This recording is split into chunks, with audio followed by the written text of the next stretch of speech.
Hello বন্ধুরা, কেমন আছো তোমরা সবাই? আশা করি অনেক অনেক ভালোই আছো।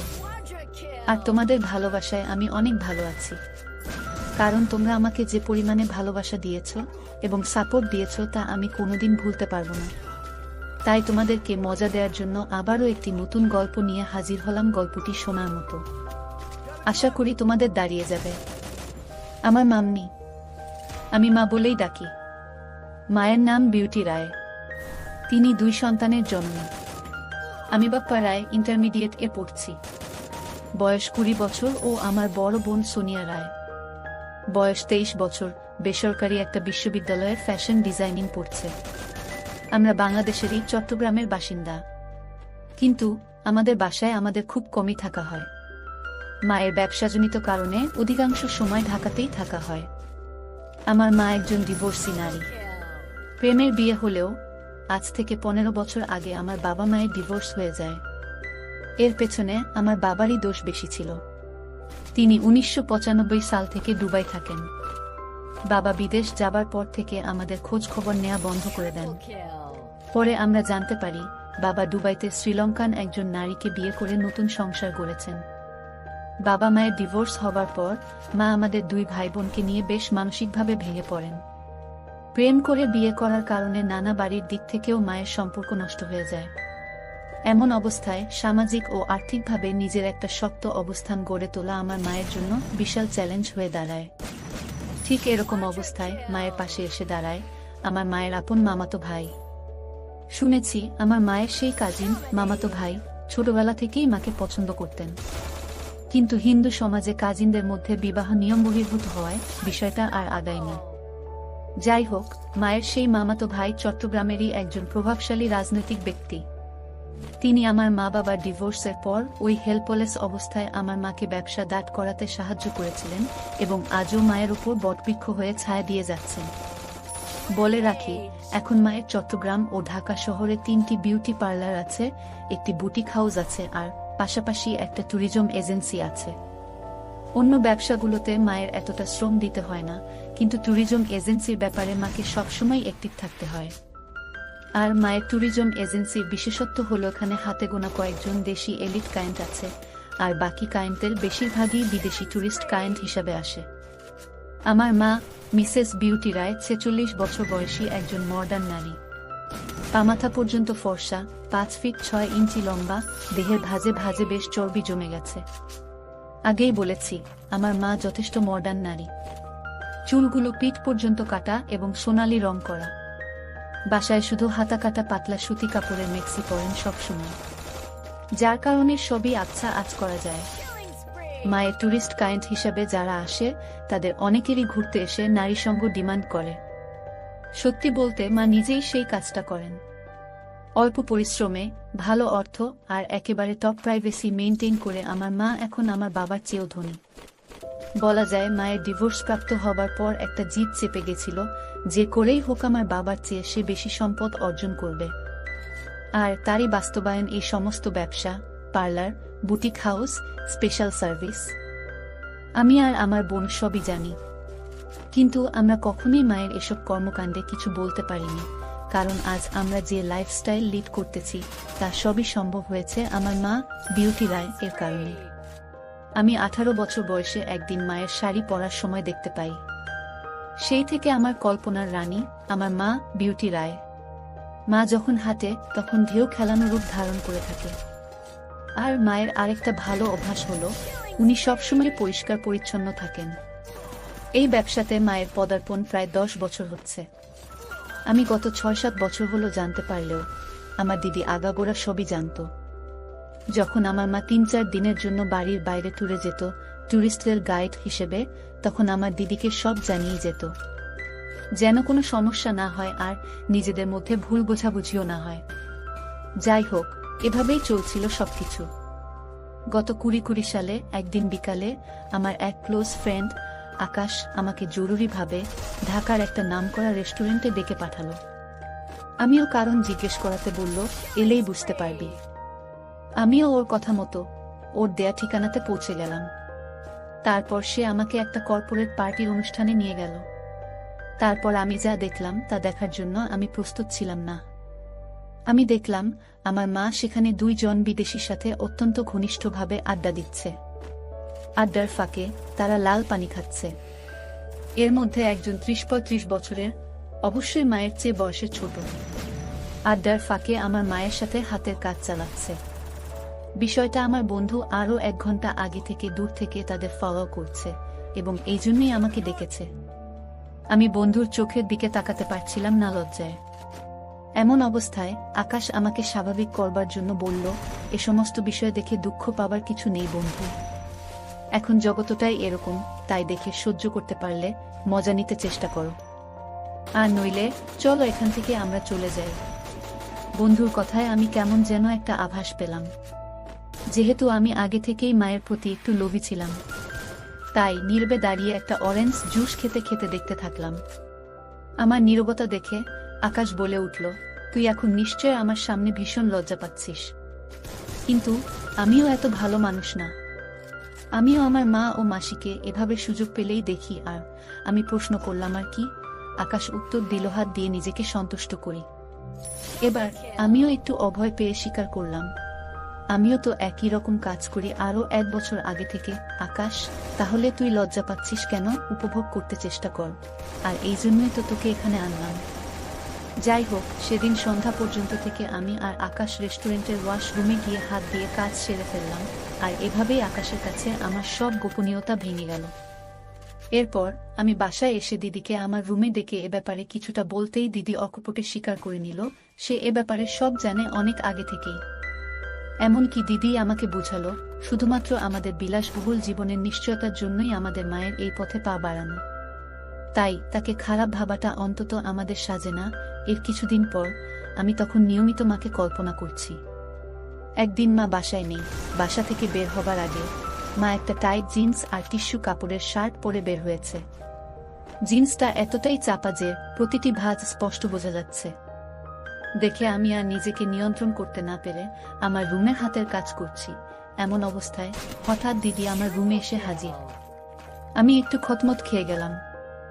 দিদি কিছু না বলে নীরবে আবার চলে গেল। খানিকটা সময় পর আমি দিদির মনোভাব বুঝতে দিদির রুমে গিয়ে গল্প করার চেষ্টা করতে থাকলাম, কিন্তু দিদি বেশি কিছু না রেসপন্স করে একদম সরাসরি জিজ্ঞেস করে বসলো, আমি যে কাজটা করছিলাম সেটার পেছনের কারণটা কি আমাদের মা? আমি কি উত্তর দেব ভেবে না পেয়ে বললাম, আমি না নিজেকে কন্ট্রোল করতে পারিনি রে দিদি, আমাকে এবারের মতো ক্ষমা করে দে, আর মায়ের কাছে প্লিজ কিছু বলিস না। দিদি প্রত্যুত্তরে বলল, এই বয়সে এরকম হয়, কিন্তু এভাবে নিজের মায়ের প্রতি দিন দিন অসুস্থ আসক্তি না বাড়িয়ে অন্য কিছুতে নিজেকে ব্যস্ত রাখো। আমার তো দুনিয়াটাই তোর আর মাকে ঘিরে। আমি বুঝি এটা ঠিক না, তবুও না করে পারি না। দিদি এবার সরাসরি বলে ফেলল, দেখো, আমাদের জন্যই আমাদের মা আজ এসব করছে, আর সেই আমরাই যদি তাকে অন্যদের মতো পণ্য মনে করে থাকি, তাহলে এই দুনিয়ায় আমাদের মায়ের মতো দুর্ভাগ্য ও দুঃখ আর কারো নেই। আমি বললাম, আমার যে ইদানিং নারী স্বাদ পেতে খুবই ইচ্ছা করে, তাহলে আমি কি করব বলো? দিদি অনেকটা কষ্ট ও হতাশা নিয়ে বলল, এতই যদি তোর মায়ের অবয়ব নিয়ে ব্যাকুলতা থাকে, তাহলে আমিও তো মায়ের শরীরেরই তৈরি, তুই আমার সাথে তোর স্বাদ মিটিয়ে নিস, তবুও মায়ের দিকে এই নজরে আর তাকাবি না। কথাটা বলা মাত্রই দিদির চোখ দিয়ে অশ্রু নামতে শুরু করলো। আমি বললাম, তুই মায়ের হয়ে আমার শখ মেটাবি? দিদি নির্বিকার চিত্তে চেয়ে মৌনতা পালন করে সম্মতি দিল। আমি দিদিকে বললাম, তাহলে প্লিজ আমাকে সাহায্য করো, আমি তোর সব কথা রাখবো। দিদি বলল, ঠিক আছে, কিন্তু ভুলেও যেন মা কোনোদিন টের না পায়। 6 মাস ধরে দিদির সাথে ওসব কাজ করে গেলাম, কিন্তু সত্যি বলতে আমার তখনও মায়ের প্রতি লালসা কাটেনি, যেন আরো দিন দিন বেড়েই চলেছে। কিন্তু আমি দিদিকে কিছু বুঝতে দেই না। মাঝে মাঝে আকাশের বাসায় গিয়ে দুজন ধোঁয়া সেবন করে আমার মাকে কল্পনা করে দুজন একসাথে স্বাদ মেটাতাম। যাই হোক, একদিন সন্ধ্যারাতে মায়ের পার্টি আছে বলে মা বলে গেলেন আজ রাতে মা ফিরবেন না, ভোরে বাসায় ফিরবেন। আমি আর দিদি সেই রাতে সদ্ব্যবহার করতে শুরু করলাম, কিন্তু বিধির কি লীলা খেলা। আচমকাই রাত 10টা নাগাদ বাড়ি ফিরে কলিং বেল না দিয়েই আরেকটা চাবি দিয়ে দরজা খুলে দেখেন আমি আর দিদি একেবারে একসেট অবস্থায় ড্রয়িং রুমে টিভি দেখছি। এই অবস্থা দেখে মায়ের যেন আকাশ ভেঙে পড়ল। তিনি কোনো কথা না বলে দ্রুত পায়ে তার রুমে চলে গেল, আর রুমের দরজা সারা রাতেও খুললেন না। আমি আর দিদি রাতভর মায়ের দরজাতে বারবার কড়া নাড়তে নাড়তে ভোরবেলা মা দরজা খুলেন এবং শুধু দিদিকে ভেতরে ডাকলেন। সম্ভবত কিছু প্রশ্ন করলেন দিদিকে। এরপর দিদি কাঁদো কাঁদো নয়নে রুম থেকে বেরিয়ে আসতেই মা আমাকে ডাকলেন। আমি ভীষণ নার্ভাস হয়ে পড়েছিলাম, কিন্তু মায়ের দৈহিক গঠন উপেক্ষা করা আমার জন্য অসম্ভব প্রায়, কারণ তখন মা একটা পিঙ্ক রঙের পাতলা মেক্সি পরিহিত। মা আর আমার কথোপকথন ঠিক এরকম ছিল। মা, বাপ্পা, তুই ভাই হয়ে বোনের সাথে এ ধরনের কাজ কিভাবে করতে পারলি? মা, আমাকে ক্ষমা করে দাও, আমি ভুল করেছি। মা, ভুল করেছ নাকি কর নাই সেটা পরের কথা, কিন্তু আমার প্রশ্নটা হলো, পৃথিবীতে কি আর কোনো নারী ছিল না? মা, আসলে আমি এরকম কিছুই করতে চাইনি, কিন্তু আমার একজনকে ভালো লাগতো, আর তার সাথে দিদির অনেক মিল। তো আমার পছন্দের মানুষের সাথে এটা কখনো সম্ভব হতো না, বিধায় আমি দিদির মাঝে তাকে খুঁজে নিতে চেষ্টা করেছিলাম। আর এটাই আমার ভুল ছিল। মা, কে সেই ব্যক্তি যার জন্য তোমার দিদির মাঝে তাকে খুঁজে নিতে হলো? চুপ করে থেকো না, আমি উত্তর চাই, নইলে আমি এই বাড়ি ছেড়ে আজীবনের জন্য চলে যাব। আমি বলতে পারবো না তোমাকে। মা, একবারও ভেবে দেখোনি তোমার দিদিকে নিয়ে আমার কত স্বপ্ন? ওর একটা ভবিষ্যৎ আছে, ওর বাকিটা জীবন পড়ে আছে। ওকে নিয়ে আমি কত স্বপ্ন দেখেছিলাম, একটা ভালো পরিবারে বিয়ে দেব, ওর জীবনটা গুছিয়ে দেব। তোমাদের এসব কর্মকাণ্ড বাইরের মানুষ জানতে পারলে বিষ খেয়ে মরা ছাড়া আমার আর কোনো উপায় থাকবে না। মা, আমি উত্তর চাই। বাপ্পা, আমাকে উত্তর দাও। মা, আমাকে ক্ষমা করো, আমি আসলে তোমাকে ওর মাঝে খুঁজে নিতে চেয়েছিলাম। মা, মানে তোমার রূপসাজ সজ্জা আমাকে বিমোহিত করে ফেলেছিল, যার প্রভাব দিদি টের পেয়ে নিজেকে আমার কাছে সঁপে দিয়েছে। তবুও যেন আমি এই পথে আর পা না বাড়াই।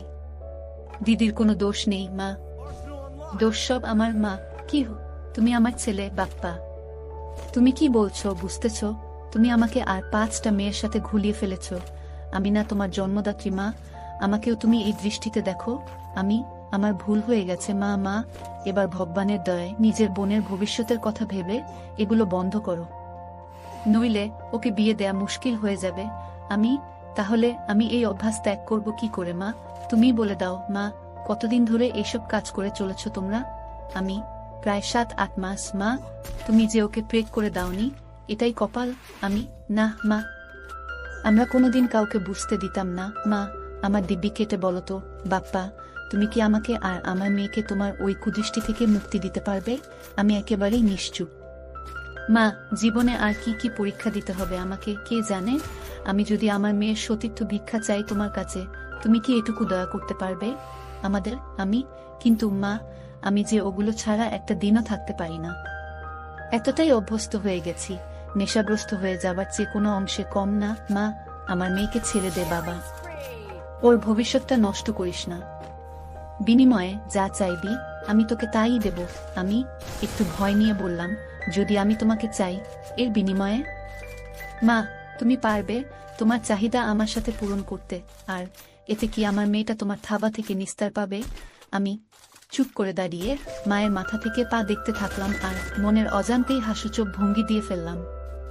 মা অনেকটা ঘৃণা ও অবজ্ঞার সাথে এগিয়ে গিয়ে দরজার লকটা লাগিয়ে দিয়ে আমার দিকে ঘুরে বললেন, কথা দাও, আমি এখন যা যা বলবো তুমি অক্ষরে অক্ষরে তা মেনে নিবে।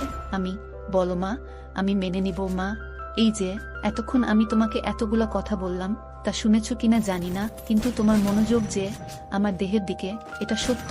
আমি আবারও চুপচাপ মাথা নিচু করে দাঁড়িয়ে থাকলাম। এবার মা আরো কড়া গলায় বলে উঠলেন, কি করতে চাও তুমি আমার সাথে? বয়স্ক ছেলেমেয়েরা যেসব কাজ করে। মা এবার একটু গম্ভীর কণ্ঠে বলে উঠলেন, চালাও তোমার কুফুত্ব, তোমার মায়ের সাথে যা ইচ্ছে করো, কিন্তু আমার মেয়ের দিকে আর কোনোদিন চোখ তুলে তাকাতে পারবে না। আর যদি তা না মানো, আমি তোমাকে দিব্যি দিয়ে বলছি, আমি নিজেকে শেষ করে দেব, আর তার জন্য দায়ী থাকবে তুমি। আমি মায়ের চোখের দিকে তাকিয়ে বুঝলাম, প্রথমে রাগ নিয়ে সূত্রপাত হলেও তিনি একটু লজ্জা পাচ্ছেন। এরপর আমি আর কোনো কিছু না ভেবে সম্পূর্ণ মনোনিবেশ করলাম। আমি 2 পা এগুতেই দরজার ওপাশ থেকে আমার দিদি হাউমাউ করে কাঁদতে কাঁদতে ভিতরে চলে আসলো।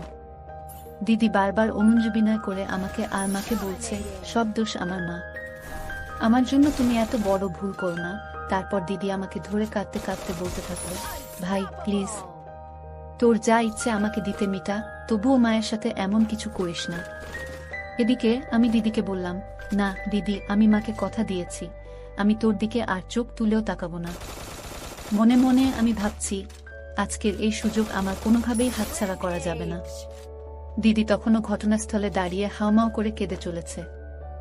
এক পর্যায়ে মা নিজেই দিদিকে উদ্দেশ্য করে বলে উঠলেন, উফ, এত ভোরবেলা আশেপাশের এলাকার মানুষ জড়ো করবি নাকি নিজের অপরাধের জন্য?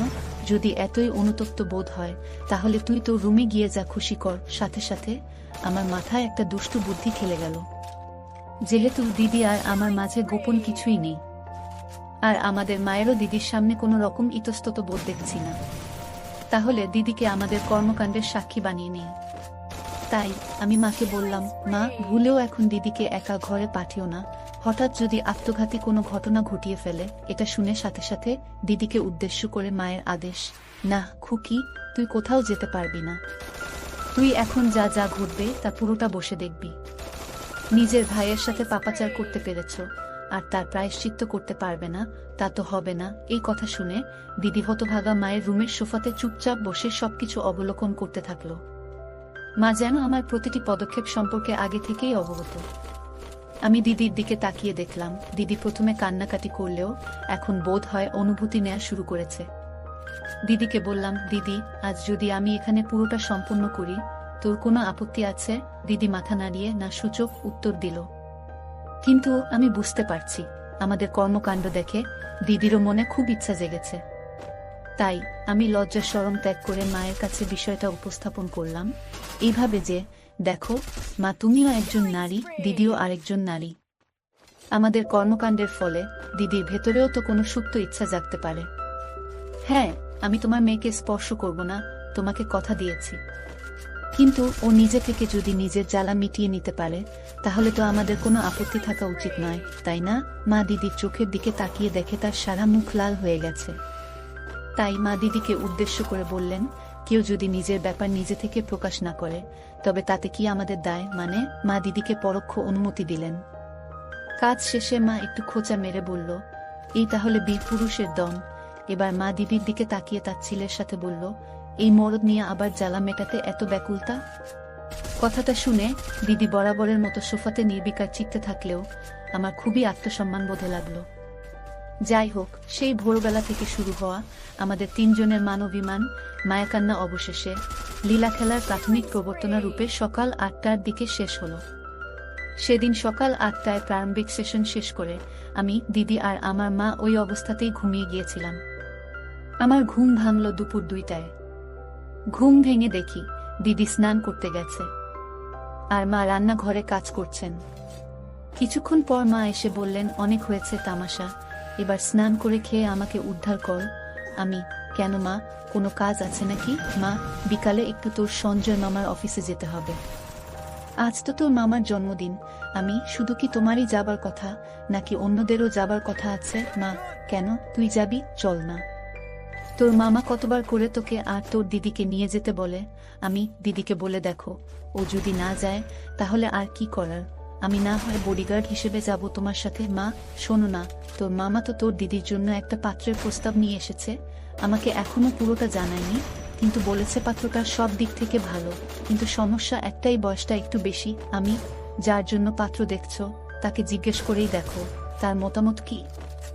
আমি জানি আমার বর দিদি সোনিয়া আমার বন্ধু আকাশকে মনে মনে পছন্দ করে।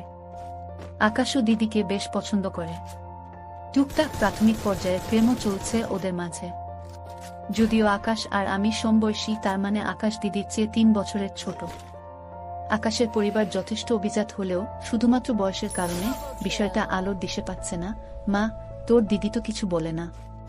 তুই একটু দেখ না তোর দিদির আসলে মতিগতি কি। আমি, ঠিক আছে মা, আমি যদি কোনো পাত্রের সম্বন্ধ নিয়ে আসি আর দিদি যদি তাতে রাজি থাকে তাহলে তোমার কি আপত্তি থাকবে? মা, দেখো, তোর দিদি যদি রাজি থাকে আর পাত্রের পরিবার ভালো হয় তাহলে আমার কেন আপত্তি থাকবে? এই বলে মা স্নান চলে গেল। এই ফাঁকে আমি আকাশকে ফোন দিয়ে বললাম ১ ঘন্টার মধ্যে জরুরিভাবে দেখা করতে। ১ ঘন্টা পর আকাশ আসলো। আকাশকে নিয়ে আমি আমাদের ছাদে গেলাম। ছাদে গিয়ে আকাশ আমার মায়ের রোদে মেলে দেয়া ছোট কাপড়ের দিকে নজর দেয়া শুরু করে দিল। আমি শোনো, তোকে খুব সিরিয়াস বিষয় নিয়ে কথা বলার জন্য ডেকেছি। আকাশ, কিরে, মাসিমাকে লাইনে আনতে পেরেছিস নাকি? আমি, সেটা পরের কথা, আগে বলতো দিদি আর তোর ব্যাপারটা কতটা সিরিয়াস? তোরা কি একে অন্যকে বিয়ে করার ব্যাপারে প্রতিশ্রুতিবদ্ধ? আকাশ, দেখ বাপ্পা, তোকে তো লুকানোর কিছু নেই। তুই তো জানিস আমি তোর মায়ের জন্য মরতেও পারি। সম্ভব হলে তোর বোনকে আর তোর মাকে একসাথে বিয়ে করতাম আমি। তুই যদি তোর বাসায় আজকালের মধ্যে ম্যানেজ করে আমার বোনকে বিয়ে করতে পারিস, তাহলে আমি তোকে কথা দিচ্ছি আমার ঘরের সব গত তোর সামনে খুলে দেবার দায়িত্ব আমার। আকাশ, সব মানে?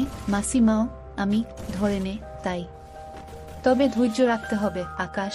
তুই তো জানিস আমার বাড়িতে আমার বাবা ছাড়া কেউই নেই, আর বাবাও মেরিন ইঞ্জিনিয়ার, বছরে ৩-৪ মাসের জন্য ছুটি পায়। তাই এসব ব্যাপারে আমার মতামতই ফাইনাল। কিন্তু আমার আর তোর দিদির যে বয়সের পার্থক্য, এটা তুই তোর বাসায় ম্যানেজ করতে পারবি কি? আমি, সেটা আমার উপর ছেড়ে দে। এই বলে আকাশ আর আমার আলাপচারিতা শেষ করে বাসায় ঢুকে দেখি আমার মা তার প্রেমিকের বার্থডেতে যাবে বলে সেজেগুজে বসে আছে। আমি, মা, তোমাকে তো হেভি সুন্দরী লাগছে। সুন্দরী শব্দটা আসলে এখানে মানাচ্ছে না, অন্য কিছু হবে। মা, সুন্দরী শব্দটা মানাচ্ছে না, তাহলে কোন শব্দটা মানাবে শুনি? আমি, টুটটুট শব্দটা এখানে সবচেয়ে বেশি ভালো মানাবে। মা, তোর যেমন পারফরম্যান্স, তাতে সুন্দরী শব্দটাই তোর মুখে মানায়। আজ ভোরের বিষয়টা ইঙ্গিত করে মা। আমি, তা তোমার কাজিনের ওখানে তুমি আর দিদি তো যাচ্ছ নাকি? মা, তোর দিদির নাকি পিরিয়ড হয়েছে, তাই তোকেই যেতে হবে আমার সাথে। আমি, ঠিক আছে, কি আর করার, চলো তাহলে। গাড়িতে উঠে আমি মাকে বললাম দিদির নাকি বয়স্ক ছেলে বিয়ের জন্য পছন্দ নয়। দিদি চায় তার জামাই তার চেয়ে ৩-৪ বছরের ছোট হোক, এতে নাকি অনেক লম্বা সময় ধরে তারা জীবনটা উপভোগ করতে পারবে, আর ছেলেটার উপরেও দিদির একটা ডমিনেন্সি বজায় থাকবে। আসলে দিদির সাথে নতুন করে এই বিষয়ে আমার কোনো কথাই বলার প্রয়োজন হয়নি, কারণ আমি দিদি আকাশের প্রণয়ের বিষয়টা একেবারে শুরু থেকেই জানি।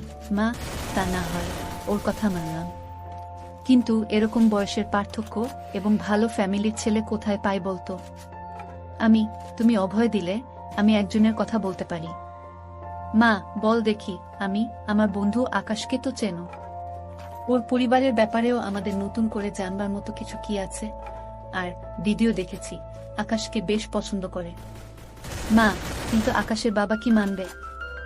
আমি, তোমার দিক থেকে কোনো আপত্তি না থাকলে আমি বিষয়টা নিয়ে সিরিয়াসলি খোঁজ নিয়ে দেখতে পারি। এরপর কেটে গেল ১ মাস। সেই ১ মাসে আমার মামি সেস বিউটি রায় মাত্র ৮ দিন বাড়িতে ছিল।